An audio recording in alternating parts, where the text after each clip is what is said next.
ಸನ್ಮಾನ್ಯ ಗಣವೇಶ ರಾಜ್ಯಪಾಲರ ಹತ್ರ ನಾವು ಸಂಜೆ 6 ಗಂಟೆಗೆ ಭೇಟಿಯಾಗಿದ್ವಿ. ವಿವರವಾದ ಚರ್ಚೆಯನ್ನ ಮಾಡಿದ್ವಿ. ನಾಳಿನ ಜಂಟಿ ಸದನ ಏನು ಕರೆದಿದ್ದಾರೆ ಅವ್ರಿಗೆ ಬರೋದಕ್ಕೆ ಆಹ್ವಾನವನ್ನು ನೀಡಿದ್ವಿ, ವಿನಂತಿ ಮಾಡಿದ್ವಿ. ನಾಳೆ ಅವ್ರು ಬರಬೇಕು ಅಂತ ಅಪೇಕ್ಷೆಯಲ್ಲಿ ನಾವಿದ್ದೇವೆ. ಕೆಲವು ಅಂಶಗಳ ಬಗ್ಗೆ ಅವರು ರಿಸರ್ವೇಶನ್ ಇದ್ದು ಅವುಗಳನ್ನು ಆಲಿಸಿದ್ವಿ. 1-2 ಅಂಶಗಳಲ್ಲಿ ಶಬ್ದಗಳ ಬಳಕೆ ಬಗ್ಗೆ ಅವ್ರದ್ದು ತಕರಾರುಗಳಿದ್ದು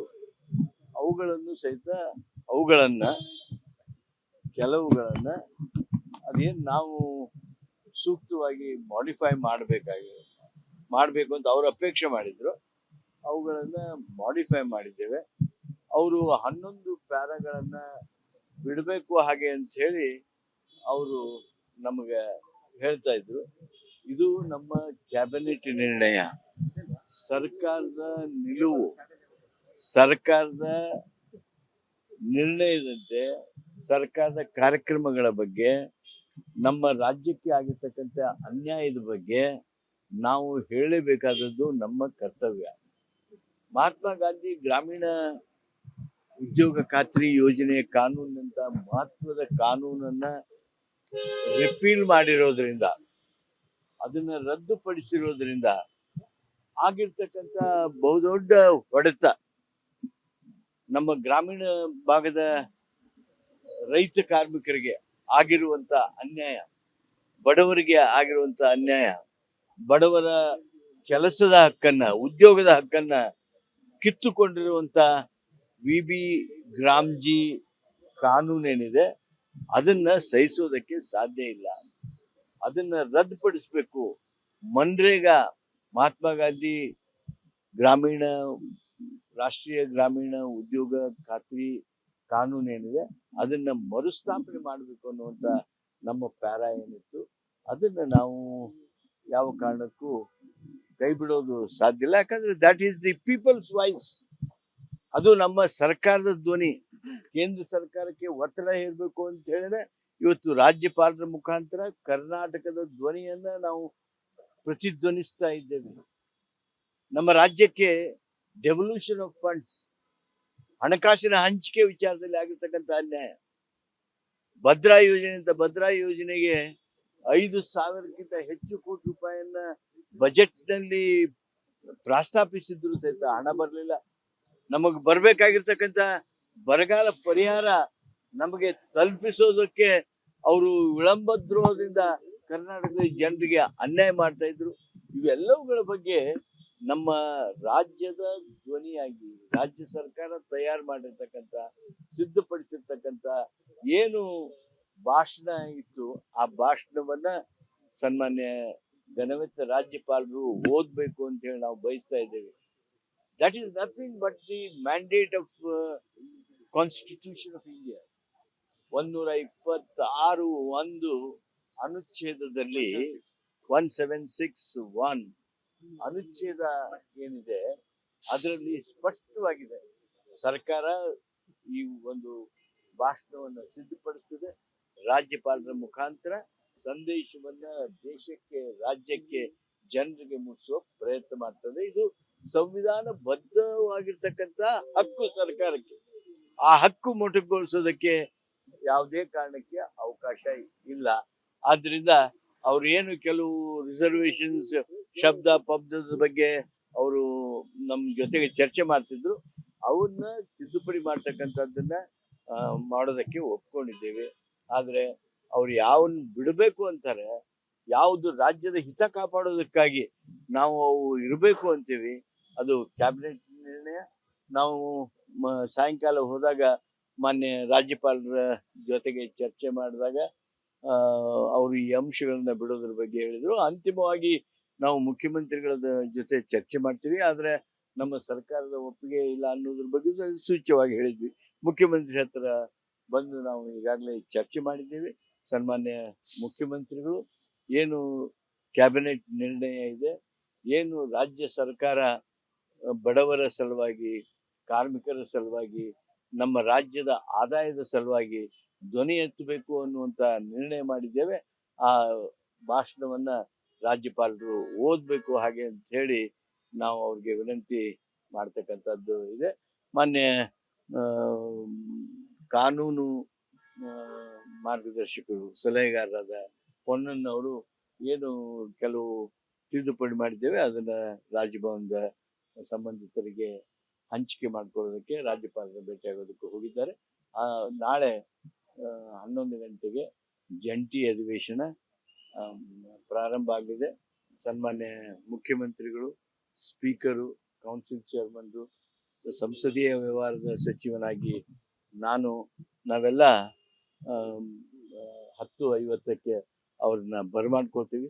11ಕ್ಕೆ ಸನ್ಮಾನ್ಯ ರಾಜ್ಯಪಾಲರು ಬಂದು ರಾಜ್ಯ ಸರ್ಕಾರ ಸಿದ್ಧಪಡಿಸಿರ್ತಕ್ಕಂಥ ಆ ಭಾಷಣವನ್ನ ಸಂವಿಧಾನದ ಬದ್ಧವಾಗಿ ನಮಗೆ ಇರ್ತಕ್ಕಂಥ ಹಕ್ಕಿನಿಂದ ನೀಡಿರುವ ಆ ಭಾಷಣದ ವಿವರಗಳನ್ನ ಮಾನ್ಯ ರಾಜ್ಯಪಾಲರು ಓದ್ತಾರೆ ಅಂತ ಹೇಳಿ ನಾನು ವಿಶೇಷವಾಗಿ ಅಪೇಕ್ಷೆ ಮಾಡ್ತೀನಿ, ಅವ್ರಿಗೆ ವಿನಂತಿ ಮಾಡ್ತೀನಿ. ಮೂರು ವಿಷಯ ಸರ್. ಈಗ ಒಂದು ರಾಜ್ಯಪಾಲರಿಗೆ ಅಕ್ಸೆಪ್ಟ್ ಮಾಡ್ಕೊಳ್ಳೋಕೆ ಒಂದು ಅವಕಾಶ ಇದೆ, ಅಥವಾ ಅದನ್ನ ಕೈ ಬಿಡುವಂತ ಒಂದು ಅವಕಾಶ ಇದೆ, ಅಥವಾ ಅದನ್ನ ಸ್ಕಿಪ್ ಮಾಡೋಕ್ಕೂ ಅವಕಾಶ ಇದೆ. ಮೂರನೇದಾಗಿ ಇದು ನೀವು ಒಪ್ಪಿಲ್ಲ ಅನ್ಕೊಂಡ್ರೆ ನಾನು ಅಧಿವೇಶನಕ್ಕೆ ಬರಲ್ಲ ಅಂತ ತಮ್ಗೆ ಹೇಳಿದ್ರು ಅಂತ ನಿಜನ ಸರ್? ಮೂರು ವಿಷಯಗಳಲ್ಲಿ ನಾನು ಈ ಸಂದರ್ಭದಲ್ಲಿ ಇಷ್ಟೇ ಹೇಳ್ತೀನಿ. 176 ಒಂದರ ಪ್ರಕಾರ, ಸಂವಿಧಾನದ ಇನ್ನಿತರ ಅನುಚ್ಛೇದಗಳ ಪ್ರಕಾರ ರಾಜ್ಯಪಾಲರೇ ಈ ಅಧಿವೇಶನವನ್ನ, ಜಂಟಿ ಅಧಿವೇಶನವನ್ನ ಕರೆದಿರುವ ಹಿನ್ನೆಲೆ ಒಳಗ ಅವರು ಇದರಿಂದ ಅಬ್ಸ್ಟೇನ್ ಆಗ್ತಕ್ಕಂಥದ್ದು, ಹೊರಗುಳಿತಕ್ಕಂಥದ್ದು, ಅದು ಸಂವಿಧಾನಕ್ಕೆ ಸರಿಯಾದ ಹೆಜ್ಜೆ ಆಗೋದಿಲ್ಲ, ಸಂವಿಧಾನ ದ್ರೋಹದ ಹೆಜ್ಜೆ ಆಗ್ತದೆ. ಸನ್ಮಾನ್ಯ ರಾಜ್ಯಪಾಲರ ಹತ್ರ ನಾವು ಸಂಜೆ 6 ಗಂಟೆಗೆ ಭೇಟಿಯಾಗಿದ್ವಿ. ವಿವರವಾದ ಚರ್ಚೆಯನ್ನ ಮಾಡಿದ್ವಿ.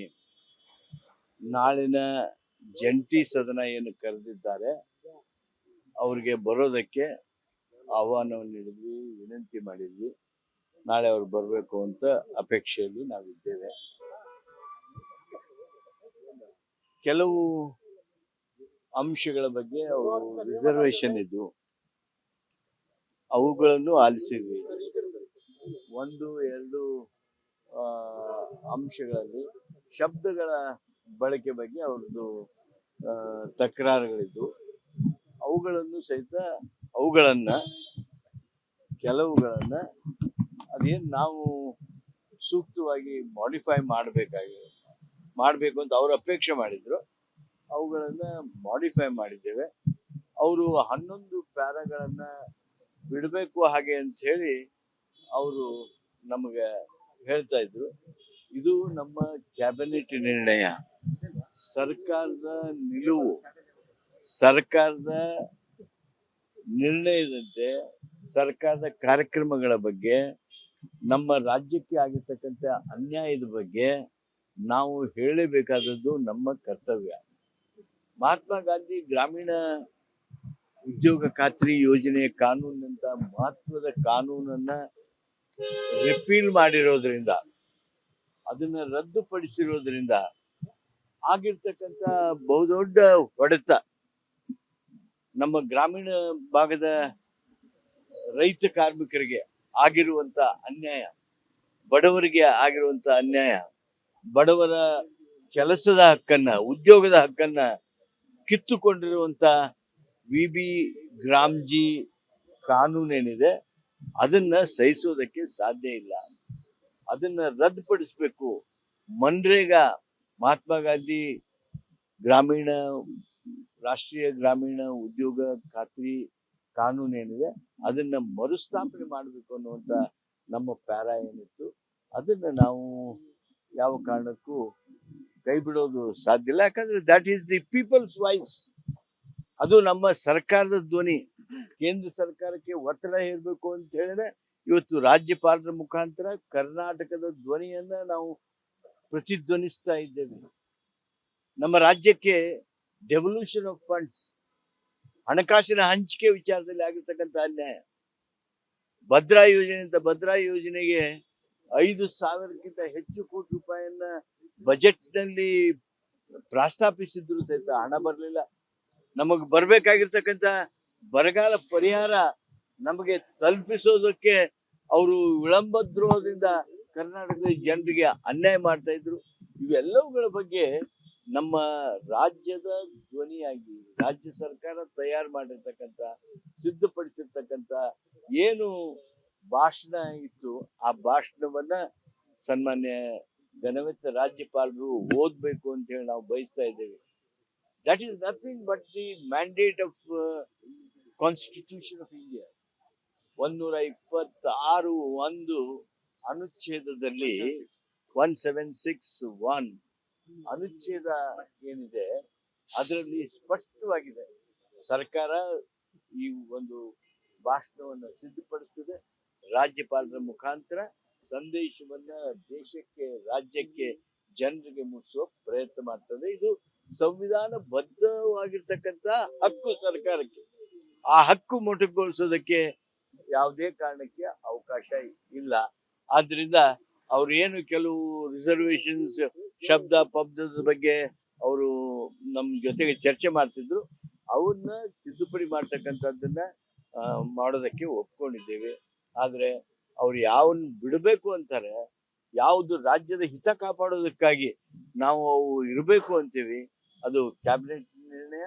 ನಾವು ಸಾಯಂಕಾಲ ಹೋದಾಗ ಮಾನ್ಯ ರಾಜ್ಯಪಾಲರ ಜೊತೆಗೆ ಚರ್ಚೆ ಮಾಡಿದಾಗ ಅವರು ಈ ಅಂಶಗಳನ್ನ ಬಿಡೋದ್ರ ಬಗ್ಗೆ ಹೇಳಿದ್ರು. ಅಂತಿಮವಾಗಿ ನಾವು ಮುಖ್ಯಮಂತ್ರಿಗಳ ಜೊತೆ ಚರ್ಚೆ ಮಾಡ್ತೀವಿ, ಆದ್ರೆ ನಮ್ಮ ಸರ್ಕಾರದ ಒಪ್ಪಿಗೆ ಇಲ್ಲ ಅನ್ನೋದ್ರ ಬಗ್ಗೆ ಸೂಚ್ಯವಾಗಿ ಹೇಳಿದ್ವಿ. ಮುಖ್ಯಮಂತ್ರಿ ಹತ್ರ ಬಂದು ನಾವು ಈಗಾಗಲೇ ಚರ್ಚೆ ಮಾಡಿದ್ದೀವಿ. ಸನ್ಮಾನ್ಯ ಮುಖ್ಯಮಂತ್ರಿಗಳು ಏನು ಕ್ಯಾಬಿನೆಟ್ ನಿರ್ಣಯ ಇದೆ, ಏನು ರಾಜ್ಯ ಸರ್ಕಾರ ಬಡವರ ಸಲುವಾಗಿ, ಕಾರ್ಮಿಕರ ಸಲುವಾಗಿ, ನಮ್ಮ ರಾಜ್ಯದ ಆದಾಯದ ಸಲುವಾಗಿ ಧ್ವನಿ ಎತ್ತಬೇಕು ಅನ್ನುವಂತ ನಿರ್ಣಯ ಮಾಡಿದ್ದೇವೆ, ಆ ಭಾಷಣವನ್ನ ರಾಜ್ಯಪಾಲರು ಓದ್ಬೇಕು ಹಾಗೆ ಅಂತ ಹೇಳಿ ನಾವು ಅವ್ರಿಗೆ ವಿನಂತಿ ಮಾಡ್ತಕ್ಕಂಥದ್ದು ಇದೆ. ಮಾನ್ಯ ಕಾನೂನು ಮಾರ್ಗದರ್ಶಕರು, ಸಲಹೆಗಾರರಾದ ಪೊನ್ನಣ್ಣವರು ಏನು ಕೆಲವು ತಿದ್ದುಪಡಿ ಮಾಡಿದ್ದೇವೆ ಅದನ್ನ ರಾಜಭವನದ ಸಂಬಂಧಿತರಿಗೆ ಹಂಚಿಕೆ ಮಾಡ್ಕೊಳ್ಳೋದಕ್ಕೆ ರಾಜ್ಯಪಾಲರ ಭೇಟಿಯಾಗೋದಕ್ಕೆ ಹೋಗಿದ್ದಾರೆ. ನಾಳೆ 11 ಗಂಟೆಗೆ ಜಂಟಿ ಅಧಿವೇಶನ ಪ್ರಾರಂಭ ಆಗಲಿದೆ.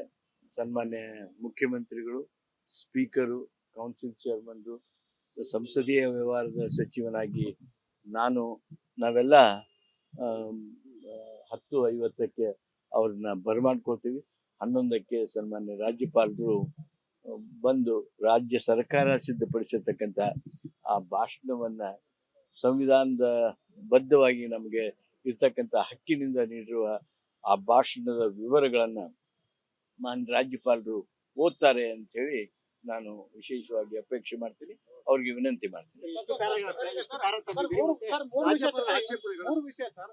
ಈಗ ಒಂದು, ರಾಜ್ಯಪಾಲರಿಗೆ ತಿದ್ದುಪಡಿ ಮಾಡೋದನ್ನ ಅಕ್ಸೆಪ್ಟ್ ಮಾಡ್ಕೊಳ್ಳೋಕೆ ಒಂದು ಅವಕಾಶ ಇದೆ, ಅಥವಾ ಅದನ್ನ ಕೈ ಬಿಡುವಂತಕ್ಕೂ ಒಂದು ಅವಕಾಶ ಇದೆ, ಅಥವಾ ಅದನ್ನ ಸ್ಕಿಪ್ ಮಾಡೋಕ್ಕೂ ಅವಕಾಶ ಇದೆ. ಮೂರನೇದಾಗಿ, ಇದು ನೀವು ಒಪ್ಪಿಲ್ಲ ಅನ್ಕೊಂಡ್ರೆ ನಾನು ಅಧಿವೇಶನಕ್ಕೆ ಬರಲ್ಲ ಅಂತ ತಮ್ಗೆ ಹೇಳಿದ್ರು ಅಂತ ನಿಜನ ಸರ್? ಮೂರು ವಿಷಯಗಳಲ್ಲಿ ನಾನು ಈ ಸಂದರ್ಭದಲ್ಲಿ ಇಷ್ಟೇ ಹೇಳ್ತೀನಿ, 176(1) ಪ್ರಕಾರ, ಸಂವಿಧಾನದ ಇನ್ನಿತರ ಅನುಚ್ಛೇದಗಳ ಪ್ರಕಾರ ರಾಜ್ಯಪಾಲರೇ ಈ ಅಧಿವೇಶನವನ್ನ, ಜಂಟಿ ಅಧಿವೇಶನವನ್ನ ಕರೆದಿರುವ ಹಿನ್ನೆಲೆ ಒಳಗ ಅವರು ಇದರಿಂದ ಅಬ್ಸ್ಟೇನ್ ಆಗ್ತಕ್ಕಂಥದ್ದು, ಹೊರಗುಳಿತಕ್ಕಂಥದ್ದು, ಅದು ಸಂವಿಧಾನಕ್ಕೆ ಸರಿಯಾದ ಹೆಜ್ಜೆ ಆಗೋದಿಲ್ಲ, ಸಂವಿಧಾನ ದ್ರೋಹದ ಹೆಜ್ಜೆ ಆಗ್ತದೆ.